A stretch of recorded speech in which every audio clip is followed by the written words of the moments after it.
میں ایک بند عاصی ہوں، خطا کار ہوں مولا۔ وعن اسماء بنت عمیس قال سمعت رسول اللہ صلی اللہ علیہ وسلم یقول بئس العبد عبد تخیل واختال ونسی الكبیر المعتال، بئس العبد عبد تجبر واعتدى ونسی الجبار الأعلى، بئس العبد عبد سها ولها ونسی المقابر والبلا، بئس العبد عبد عطا وطغى ونسی مبتدأ والمنتهى، بئس العبد عبد يختل للدنيا بالدين، بئس العبد عبد يختل الدين بالشبهات، بئس العبد عبد طمع يقوده، بئس العبد عبد هوى يذله، بئس العبد عبد رغب يذله، رواه الترمذي والبيهقي في شعب الإيمان وقال ليس إسناده بالقوي، وقال الترمذي أيضا هذا حديث غريب۔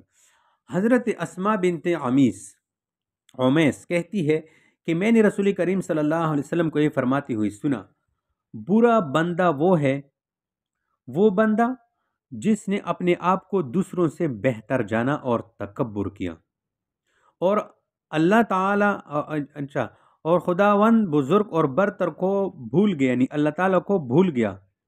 برا بندہ ہے وہ بندہ جس نے لوگوں پر جبر اور ظلم کیا اور ظلم اور فساد ریزی میں حد سے آگے بڑھ گیا، اور اللہ تعالیٰ کی جبار اور قہار اللہ تعالیٰ کی وہ جبار اور قہار جو صفات ہے اس کو بھول گیا، جس کی قدرت اور عزت سب سے بلند ہے۔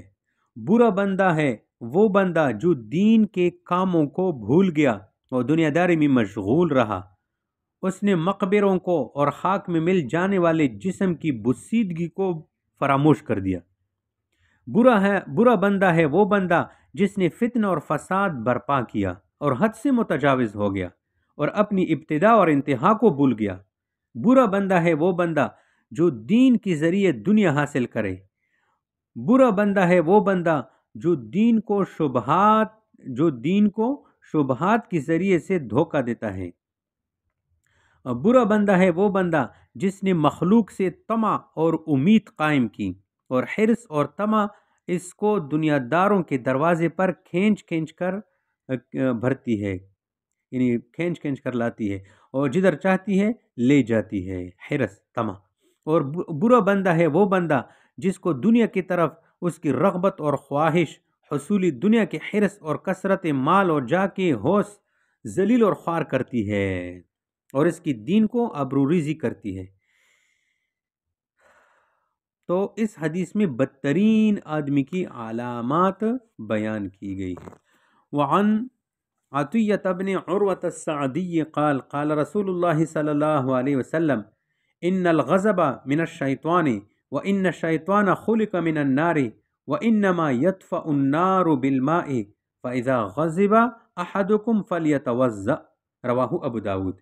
حضرت عطیہ ابن عروہ سعدی کہتے ہیں کہ رسول کریم صلی اللہ علیہ وسلم نے فرمایا، غصہ شیطانی اثر ہے، یعنی نہ حق غصہ کرنا شیطان کے مشتعل کرنے اور اس کے فریب میں دھوکے میں آ جانے کا نتیجہ ہے، اور شیطان آگ سے پیدا کیا گیا ہے اور آگ کو پانی سے بجھایا جاتا ہے، اس لیے جب تم میں سے کسی کو غصہ آئے تو اس کو چاہیے کہ وضو کرے۔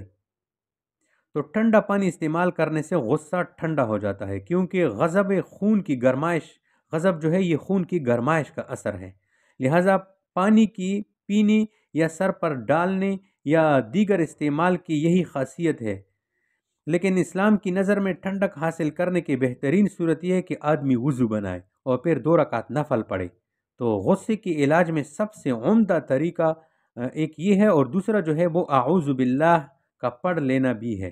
اگر اس سے نہ ہوا پہلے تو جو ہے اعوذ باللہ پڑھے، اگر غصہ نہ گیا تو پھر جو ہے وضو بنایا جائے، اگر اس سے بھی نہ ہوا تو پھر نماز پڑھنا شروع کریں۔ اور ایک علاج یہ بھی ہے کہ حالت کو تبدیل کرے، جس طرح آگے حدیث میں آ جائے گی کہ اگر کھڑا ہے تو بیٹھ جائے، بیٹھا ہے تو لیٹ جائے۔ تو غصہ ٹھنڈا کرنے کا طریقہ بتایا گیا اس حدیث میں۔ وعنہ قال قال رسول اللہ صلی اللہ علیہ وسلم لا يدخل الجنة من كان في قلبه مثقال ذرة من كبر فقال رجل إن الرجل يحب أن يكون ثوبه حسنا ونعله حسنا قال إن الله تعالى جميل يحب الجمال الكبر بطر الحق وغمط الناس رواہ مسلم۔ حضرت ابن مسعود رضی اللہ تعالیٰ عنہ کہتے ہیں کہ رسول کریم صلی اللہ علیہ وسلم نے فرمایا وہ شخص جنت میں داخل نہیں ہوگا جس کے دل میں ذرہ برابر بھی تکبر ہوگا۔ یہ سن کر ایک شخص نے عرض کیا کہ کوئی آدمی یہ پسند کرے کہ اس کا لباس عمدہ ہو اور اس کی جوتے اچھے ہوں اور وہ اپنی اس پسند اور خواہش کے تحت اچھا لباس پہنتا ہے اور اچھی جوتی استعمال کرتا ہے تو کیا اس کو بھی تکبر کہیں گے؟ تو آپ علیہ السلام نے فرمایا دیکھو اللہ تعالیٰ جمیل یعنی اچھا اور آراستہ ہے اور جمال یعنی اچھائی اور آراستگی کو پسند کرتا ہے۔ یہ تکبر نہیں ہے، تکبر یہ ہے کہ حق بات کو ہٹ درمی کے ساتھ نہ مانا جائے اور لوگوں کو حقیر اور ذلیل سمجھا جائے۔ تو یہ جو سائل تھا نا پوچھنے والا ہے، اس کا یہ مطلب تھا کہ اچھے کپڑے اور اچھا جوتا، اچھا رہنا سہنا ہر مسلمان پسند کرتا ہے، تو کیا یہ بھی تکبر کے دائرے میں داخل ہے؟ تو نبی علیہ السلام نے جواب فرمایا نہیں، یہ تو زینت ہے، جمال ہے، اور اللہ تعالیٰ جمال کو، زینت کو پسند کرتا ہے۔ تکبر یہ ہے کہ آدمی حق کو ٹکرائے اور لوگوں کو حقیر اور ذلیل جان کر دور بگائے۔ یعنی اصل تکبر اس خود پسندی اور غرور کا نام ہے جو انسانوں کو حق سے ہٹا دے اور راہ راست سے بھٹکا دے۔ اچھا، اس میں جو جمیل کا لفظ ہے، جمیل، باطنی خوبیوں اور اچھے صفات پر جمال کا لفظ بولا جاتا ہے، تو گویا جمال کا تعلق باطنی خوبیوں سے ہے، اس لیے اس لفظ کا اطلاق اللہ تعالیٰ پر ہوتا ہے۔ ان اللہ جمیل، اللہ جمیل، یہ کہہ سکتا ہے بندہ، لیکن حسن کا تعلق یہ ظاہری جسمانی اعضاء کے تناسب سے ہے، اس لیے اس کا اطلاق اللہ تعالیٰ پر نہیں ہوتا۔ اور اللہ حسین کہنا جائز نہیں ہے، اللہ جمیل کہنا جائز ہے۔ بلکہ کے بیچ میں ایک علمی نکتہ تھا۔ حضرت حارث ابن وہب کہتے ہیں کہ رسول کریم صلی اللہ علیہ وسلم نے فرمایا کیا میں جنتیوں کو بتلا دوں، یعنی کیا میں یہ کہوں کہ کون لوگ جنتی ہیں؟ تو سنو، ہر وہ ضعیف شخص جنتی ہے جس کو لوگ ضعیف اور حقیر سمجھے اور اس کی کمزوری اور شکستہ حالی کی وجہ سے اس کے ساتھ جبر اور تکبر کا معاملہ کرے، حالانکہ حقیقت کے اعتبار سے وہ ضعیف اور کمزور اللہ کے نزدیک اس قدر اونچا مرتبہ رکھتا ہے کہ اگر وہ اللہ کے بھروسے پر کسی بات پر قسم کھا بیٹھے تو اللہ تعالیٰ اس کی قسم کو سچا کر دے۔ اور کیا میں تمہیں وہ لوگ بتلا دوں جو دوزخی ہے؟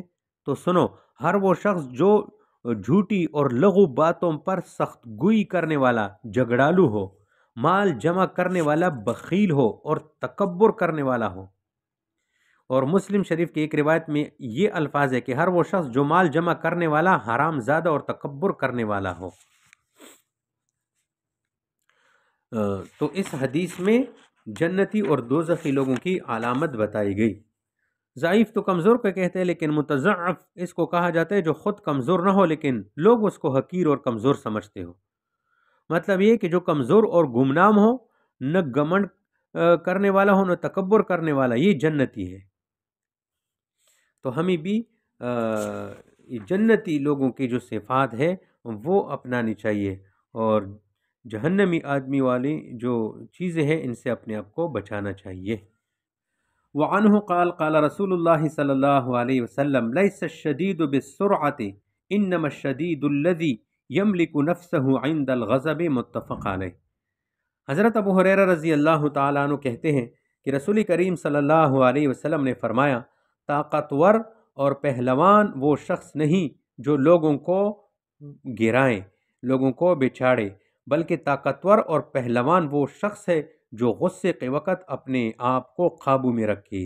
یعنی یہ کوئی کمال نہیں ہے کہ کسی کو کشتی میں گرایا جائے یا پنجہ آزمائی میں جو ہے اس پر غلبہ حاصل کیا جائے اور پہلوانی کا تمغہ مل جائے، لیکن غصہ اور غضب کے وقت وہ شخص مغلوب الحال بن کر جو ہے وہ برداشت سے باہر ہو جائے اور گالیاں وغیرہ شروع کرے، جنگ شروع کرے، تو پھر جو ہے وہ مضبوط شخص بھی جو ہے یہ جو ہے غصے کے ہاتھوں شکست کھا جاتا ہے۔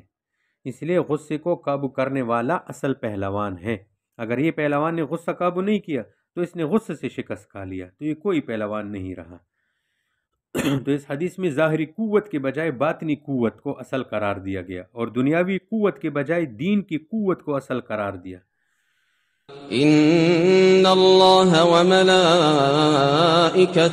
یصلون علی النبی یا ایها الذین آمنوا صلوا علیہ وسلموا تسلیما۔